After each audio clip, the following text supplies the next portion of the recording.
right, phase 2 exercise breakdown. The first thing I want to remind you guys is that chores regenerate our body. So these are the things that make us feel better and bring us back to our equilibrium. The chores make the work possible, and the work is here to potentiate. The work makes athleticism possible. So if we are injured or in pain, the chores bring us back here, and then the work will help us exceed our threshold. So in phase 1, our main priority was the stress response. That is why chores was 80% of our time, and then the work was about 20%. Now in phase 2, we must build our foundation and potentiate movement, meaning making movement actually possible. So now the chores will be about 50% and the work will be about 50%. Then in phase 3, we will do even more work, which about 80%, and the chores will be about 20%, maybe just some daily maintenance. Now remember, every chore and exercise is a body scan. So again, we're taking the skills from phase 1 and we are trying to incorporate them and combine them in phase 2. So a separate body scan is not necessary. Just remind yourself that through all the chores and the exercises, you should be trying to get as much feedback from your body as possible. Because this process is about learning the language of your body and improving the way that we interpret the body's messages. So the exercise progression will be about increasing stress and again, building trust in our mind and body so that when we go through ranges of motion that used to give us pain, and a lot of us are still fighting through the mental process of expecting and trying to avoid that range of motion, we need to continue building trust in the parasympathetic nervous response that I will be able to go through certain ranges of motion without expecting that pain. And how do we do that? Our exercises will start going from simple to more dynamic. We can change the exercises, we can increase the sets, the reps, the tempo. Now, when people talk about progressive overload, they refer to the weight used a lot. But as we've been over, the weight that you use in the weight room does not necessarily translate to quicker and more powerful movements, especially on the court. So we gotta be careful with this one. We are trying to challenge our body by building more tension in the simple exercises before we start increasing load. So there's still a lot to learn about how our body moves before we start getting into personal records. And we gotta remember, every exercise is a breathing exercise.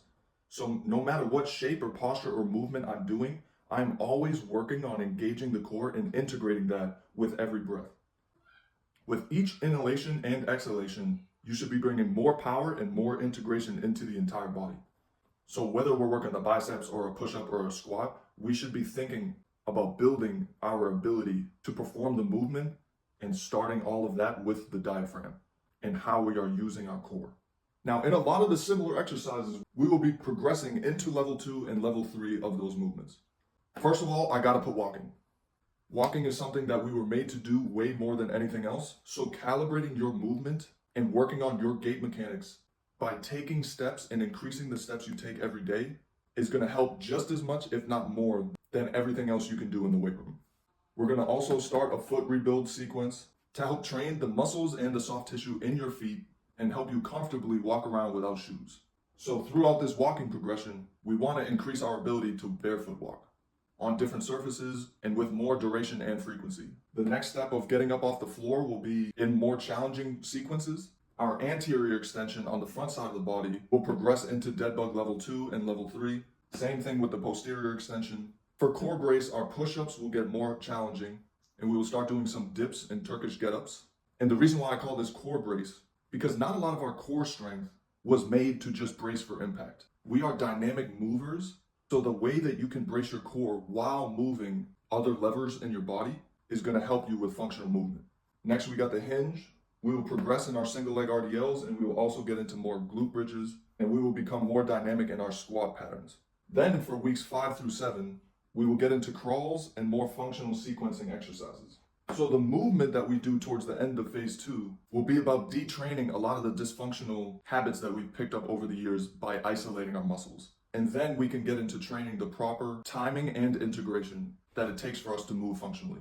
For example, in order to sprint or even get out of this chair, there's a certain pattern that I need to use in my body of engaging the core and breath, integrating the glutes with the rest of my posterior chain, and then driving hip extension to get out of this chair. What we have done in the past and what brought us to this program is all of those things that I just explained has been isolated in the weight room. So now if I'm glute bridging 400 pounds and I'm squatting 400 pounds, and isolating the glutes from the rest of this chain, in the sequence that is required for me to get up and sprint, I have created dysfunctional patterns in the way that I move.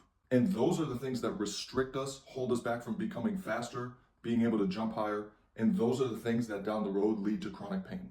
So we aim to fix that starting with week 5, but we don't get there unless we build these things with the concepts that I explained at the beginning of the video.